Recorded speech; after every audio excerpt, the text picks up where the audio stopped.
Good morning, Up with People world, or afternoon or evening, wherever you might be. My name is Donna Reed. I traveled in Cast A 1976 and worked on costumes for a few years with a few of you. And this morning in the Cactus Lounge, I am welcoming Greg Rawls, who I know nothing about.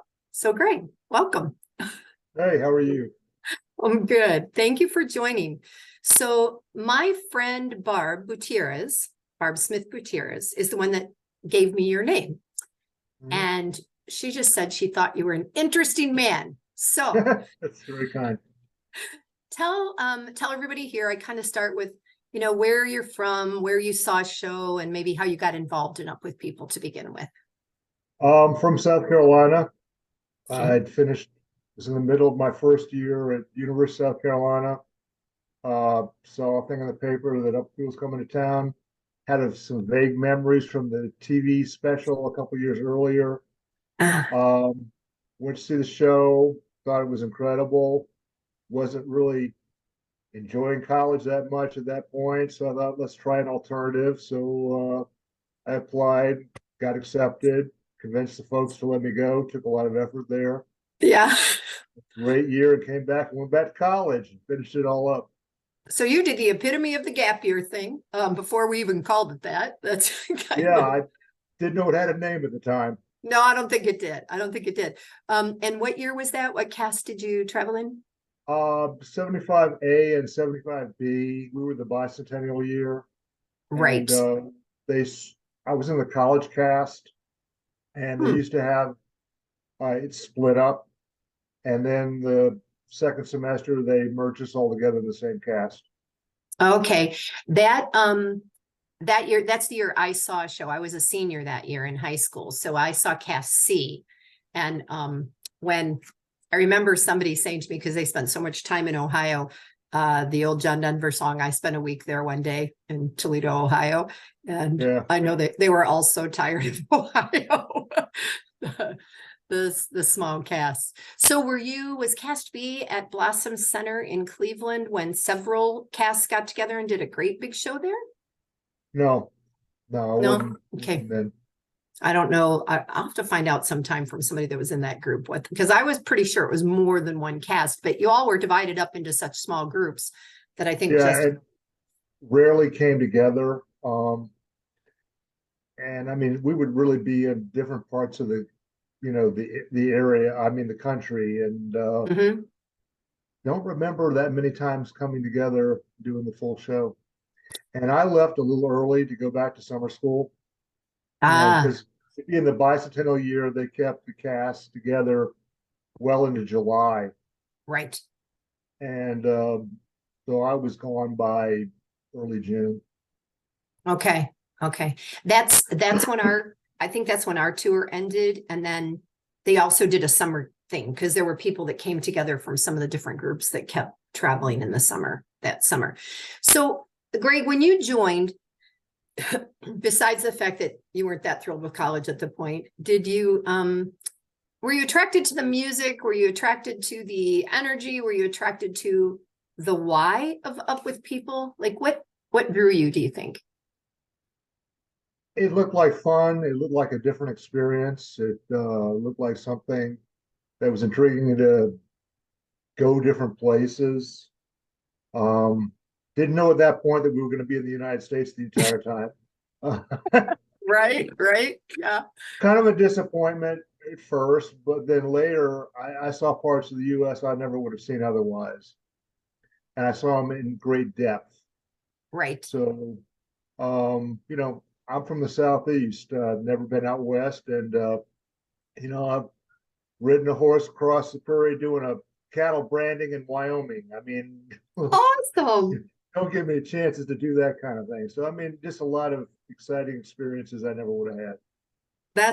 That's a really great story. I had interviewed my son on here and he traveled in 13 and he talked about some of the things that he did. Same thing in the States, predominantly some in Mexico. But I think that when we joined and we found out what cast we were in, and it was all like you went to find your name and see where you were going to go on your tour.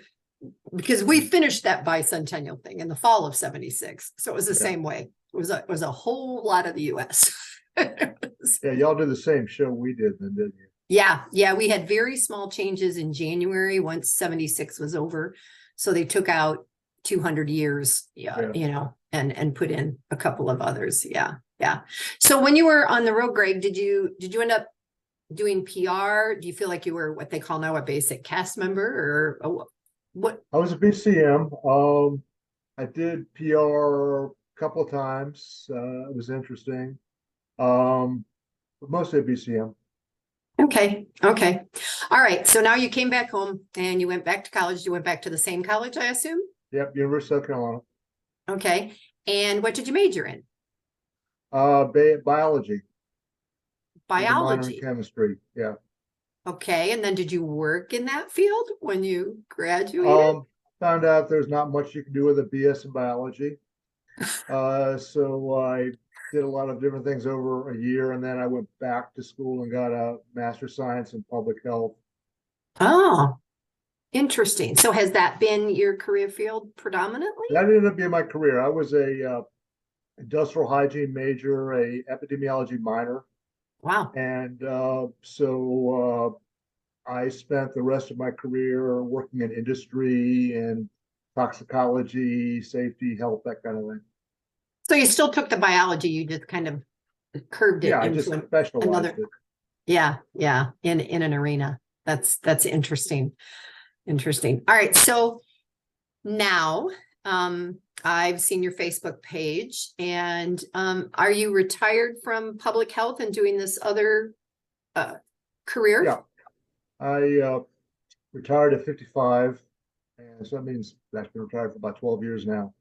Okay. Because other things I want to do with my life. All right. Well, and tell everybody what some of those other things are. Oh, well, I was living in Charleston, lived there for probably Charleston, South Carolina for about 25 years, and retired, decided Charleston was a little too big to manage in retirement. Okay. So I moved south about 50 miles to Buford, South Carolina, second oldest city in South Carolina, and that says a lot in our state. Got this, I've been a glass artist for a couple, probably 5 years before I retired. Got into more of that, got into more galleries and showing stuff. Got involved with a dragon boat team here in Buford. It was just starting up. A what? I've been with that, a dragon boat team. Oh, wow. Okay.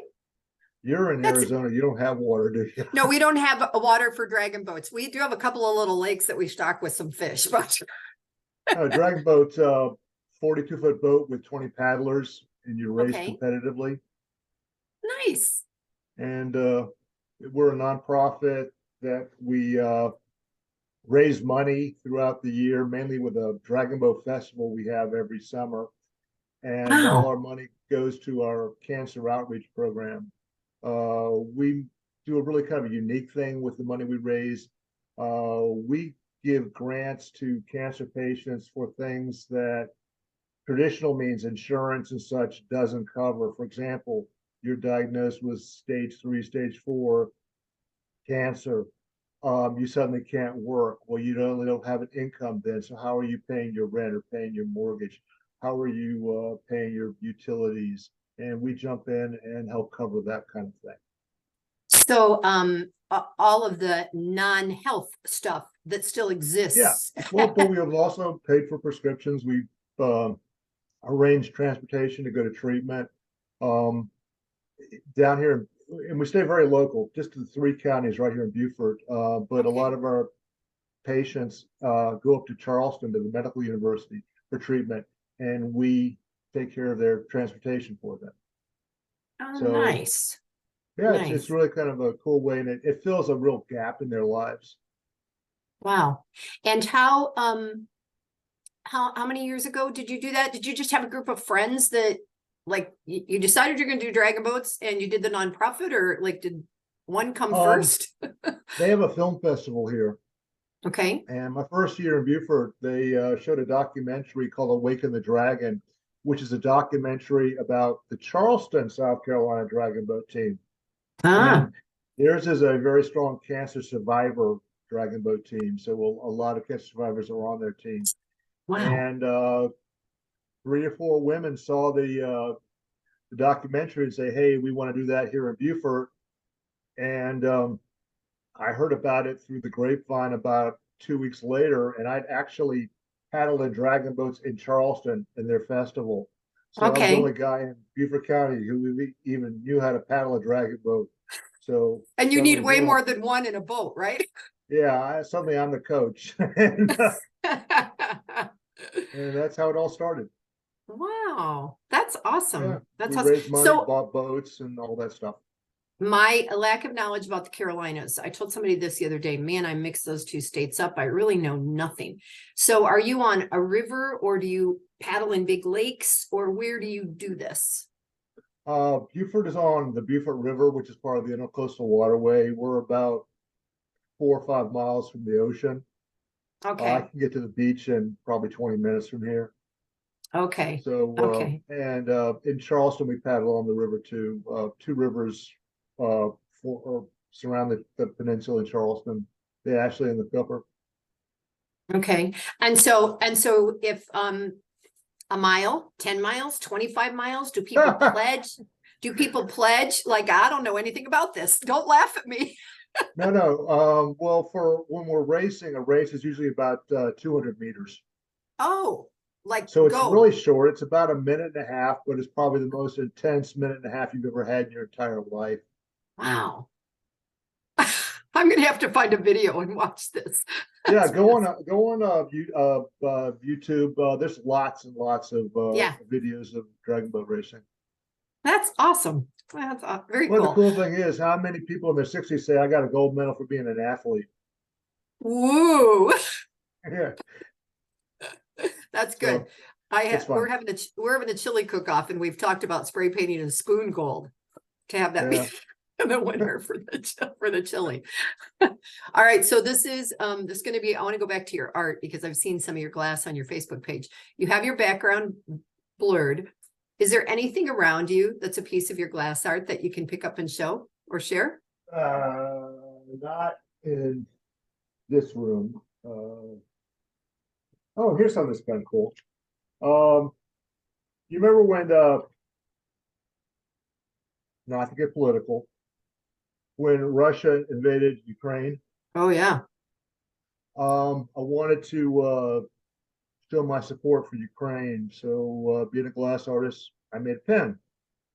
This is a pendant. A And I pen? wore it. And I thought, geez, some of my friends were interested. So they said, "Hey, would you make me one?" So I made about 10. And then my gallery here in Beaufort saw it. And they said, "Hey, we decided let's sell them." And so we started making them. And they suddenly became the hottest commodity in the county. And we raised $42,000 Oh my gosh. for Okay, now supporting hold it up so Ukraine. I can see it better. Yeah. And it's a pin or a pen? A pen? It was a This is a pendant, but we also made pin versions. This one you Oh wear my around your neck. gosh. And That's really our neat. town, Buford, has a sister city in Ukraine, and so all the money went to them, so it didn't get eaten up by admin costs and all that stuff.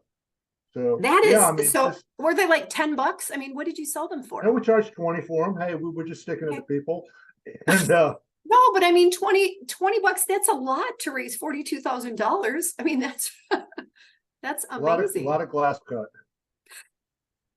What a wonderful thing. So that's kind of one of those, you don't even know when you start it, what the impact's going to be. No, it's just want to show support for Ukraine, and I it love just that. turned in. Suddenly, it's we're just making. I'm making them, and the folks in the gallery are putting Yeah. the pins on the back of them and selling them. And I mean, it was crazy. I mean, as fast as they could be made, they were being sold. And then Well, galleries up in Charleston wanted them, and I said, we we got to call it. Can't. This is too much. so once this video posts, there's going to be up with people, alumni who performed in the Ukraine, who are going to be like, I want one of those, Greg. Yeah. So They, But in all, I said, every penny of it, we didn't take any profit or anything. We covered all the costs ourselves. oh, And nice. so anyway, that's how, little glass art can become a major fundraiser. That's really great. I think that's neat. And so were you interested in glass when you were younger? Was it random? Did you walk into some history museum and see it happening and No, decide? I'd always been interested in glass. I learned how to make stained glass windows, thought that was fun. Then I thought, what am I going to do with all this scrap? Ah, And I then learned about glass fusing, which is, working with a kiln to make glass, and learned that I could not use the scrap for that purpose. But I, took some classes and started making the stuff, and then got into galleries and started selling the stuff. So right. yeah, Nice. my glass Nice. bowls go for a pretty nice penny up and down the East Coast. That's super great. It's as a very non-science person, Mhm. I found myself immediately wondering, okay, there's science associated with glass, right? There's Yeah, science there's a related to lot. temperatures. And so you come from the science background, and I like the artistic piece of it. I like the Mhm. prettiness of it. I know nothing about the creation of it, and the science that goes along with that. And now in my mid 60s, I should have paid way more attention to science, but can't go back so easily. So, all right. So I also, when we were talking, you were working on a set on a show Yeah, theater. I got hooked up with the theater company here in Buford that's sponsored by the University of South Carolina Buford campus Okay, community theater. I like to build stuff. Yeah, I'm pretty good with a hammer and a saw and a drill, and nice. they needed somebody to build stuff, and so I started doing that about 10 years ago, and knocked out about 4 or 5 shows every year, and got Wow. Sound of Music opens tomorrow night. Oh, nice. I got Yeah, to tell you, I credit my younger son is the only one of my three that kind of uses tools. And I think a lot of it comes from stagecraft, and part of it up with people, part of it being involved there, and just the fact that we hung lights, we took turns, we did things, like that. mhm. And then and I know that there's got to be some natural ability with certain things, but he constructed a whole lot of temporary sets himself. And I think that, Cool.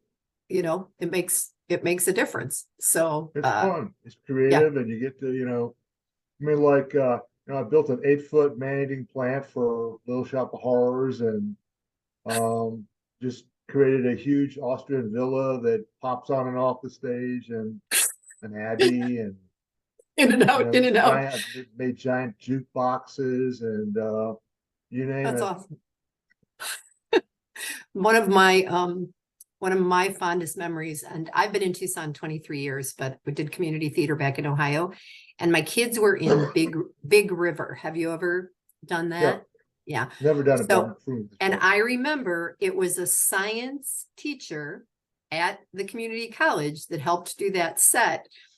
And when the raft was on the river and they were floating, how it came out on this community theater stage and moved around like it was in the water. And I'm just fascinated by all of that, because I pretty much can't tell what a box looks like opened up and refolded. Yeah, you So just figure out what you want to have happen, and you just figure out how to do it.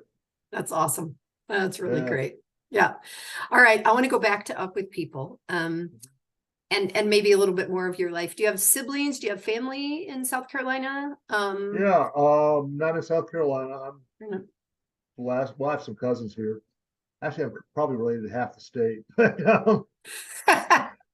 uh, That's a no, whole Southern story. yeah, brother and sister live up in Virginia, and it's just me here, me and my Okay. dog.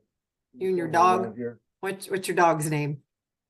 Oliver, Oliver. That's a good name. Oliver, 15-year-old rescue dog from a shelter. Oh, nice. Nice. Yeah. That's very good.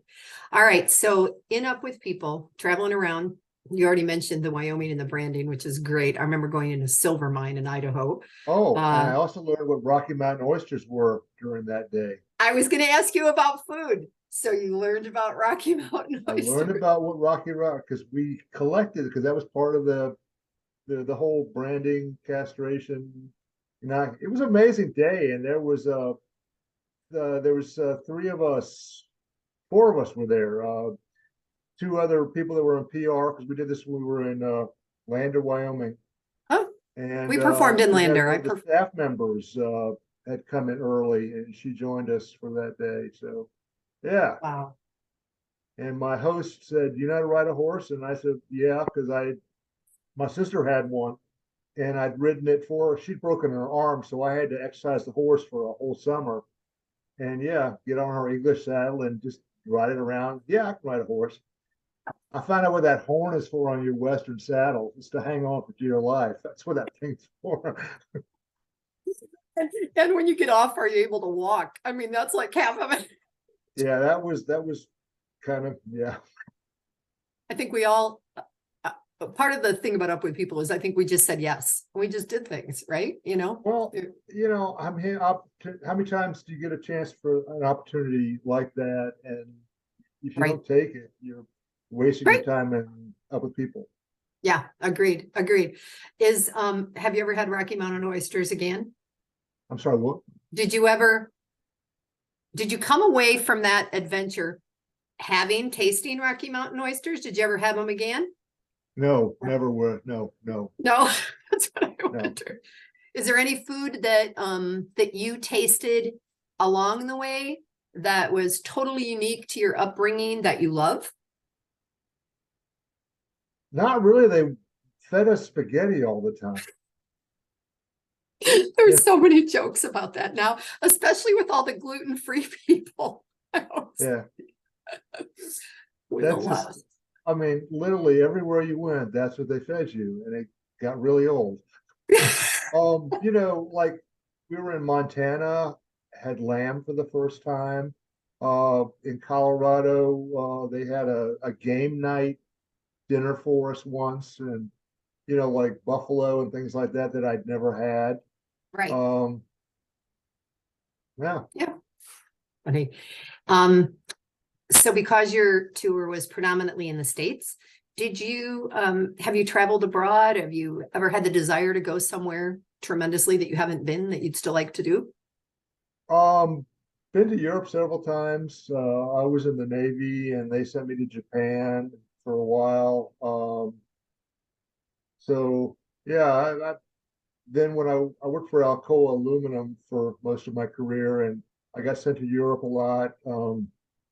Got sent to Iceland all the time. We were Oh, building a wow. plant there. Yeah. Was it in Reykjavik or was it somewhere out Well, further you would out? fly into Keflavik, then Yeah. drive to Reykjavik, get on another plane, and cross the country, across the glacier, and go to Igastadur. And then you get in a car and you drive down to you got the Reyðarfjörður.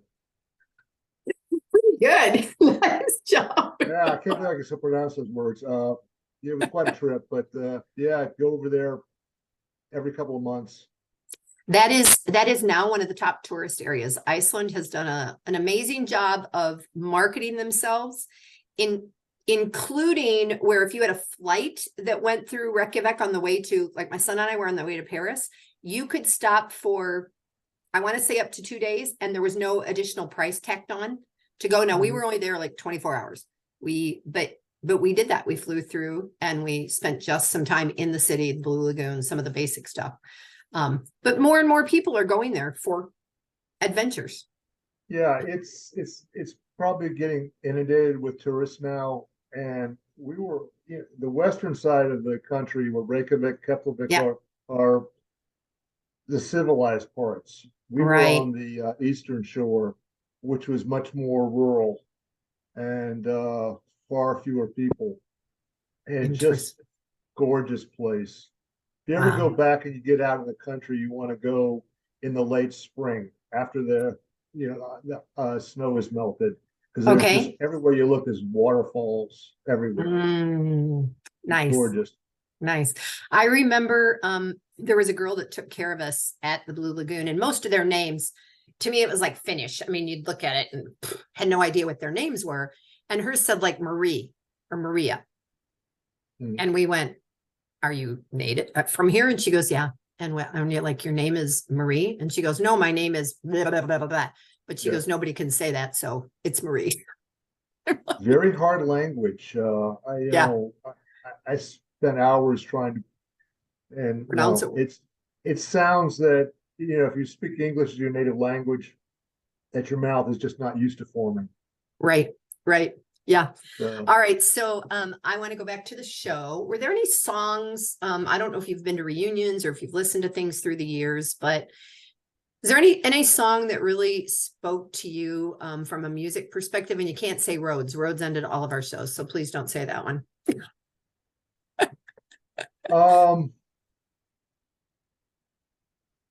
yeah, I'm just having trouble remembering them. Whole Other Trip. I used to like that one. We sang that. Oh yeah, that was in our show fun. too. Geez, Give the Children by the Childhood, I always thought was beautiful. I like the melodic the more ballads. Yeah. But somebody, like Ripping Along, it was fun. They never let me dance in front, but no, I was a basic member. I was also a basic cast member, trust me. And I could do square dance. And yeah, I did that. And all join hands and circle to the left. Yeah. Kind of thing. That's funny. So right now, kids have way more options. When we traveled, in the 70s, this was really kind of there was nothing like it, and happening. And now, kids go couch surfing. They do a semester at sea. I know somebody that just put their daughter on a semester at sea. All these different things. And I don't know if you've followed kind of the new Up With People called Voices. Yeah, I actually watched the show. Did you? On Facebook a couple weeks ago. So they did Mexico. I think they've been to Colombia. And what might you say to a young person? If you're working at the theater and you get a kid that's in high school that comes in and doesn't want to go to college and whatever, might you be able to encourage, even though you're not 100% sure what the future looks like, or what might you say about Up With People? You mean towards a gap year? Yeah, towards a gap year, or now for Up With People, a gap quarter. I'm not really. How do I say this? I totally understand what happened. Pandemic came along. And they tried to reinvent Up With People to work in the current times. It's not the same experience. For example, this one's all Latin America. That's true. You're not getting a lot of diversity in it. There seems to be a bit more intensive in locations. You don't go to as many places. That's true. I was at first, when I read about it, I wasn't even sure there was a show, but apparently there is. I would just say there's so many gap options out there, just choose. Yeah. Choose and go.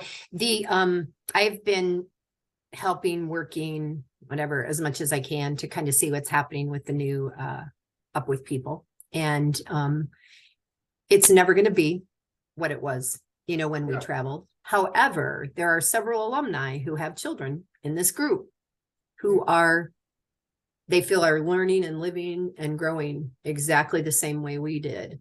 And for me, the fact that they were in Colombia, or that, they're going to some places that's kind of interesting. And I think then they'll be working on the next group, which you're right. Logistically, they're choosing places that make sense economically to stay together, as compared to, we're going to leave Mexico and fly to Scotland, and then Scotland back to New York, things like that. So, and then I kind of wonder myself whether any of these kids will choose to do another three months, like 12 weeks. So will they, just like some people traveled a year and then traveled another year, or 2 years or 3 years or 5 years as staff, will they end up going on? It's an evolution for sure. Do you think it changed your life, Greg? No. No? It was a good compliment. but no, Oh, I that's don't think it changed interesting. my life. Okay. Yeah. For me, it changed my life. I think I would have otherwise stayed in a little town in Ohio of 500 people and never gone and done some of. Really? And I think that's what my parents hoped. I think they hoped that I would go do this thing and come back, and Yeah. it totally took me the other direction. So, yeah. Yeah. No, I was always pretty, broadly, looking at the world pretty broadly. So, no, So it you was a saw it. good experience for me. Thoroughly enjoyed it. Yeah. Would do it again if, had the opportunity. Yeah. But yeah, it was good though. I enjoyed it. Awesome. All right. Well, I'm going to wrap this up. Thank you for making it happen. And I've done 2 or 3 interviews kind of close together. So one of them I just made live yesterday. And then, so I'm trying to space them 2 weeks apart, but I'll let you know when I make it Okay. live. I don't know if you're on the Up With People alumni Facebook page or any of that. But Remember. okay. So for sure I'll tag you. And I appreciate it. And thanks for all you're doing. I like the Dragon Team stuff and the art. You're giving back to the world in ways that kind of out of the box, right? As compared to No. I'm going to just make a donation. So Yeah, it keeps it within my interest group, but it's fun. awesome. And Awesome. go on YouTube and look up dragon boating. I'm going to. I wrote it. You're in the Phoenix area? I'm in Tucson. Yeah. Tucson? Yeah. Yeah. I'm sure they got dragon boat teams around there. You got lakes. We paddle in salt water. And it's I'm kind of gonna weird guess paddling in fresh water, but Phoenix maybe because north in the mountains there's a little bit bigger lakes, like Prescott. I'm gonna look. We'll see. yeah. Yeah. All right. I'm gonna stop the recording. Thank you, Greg. All right, thank you.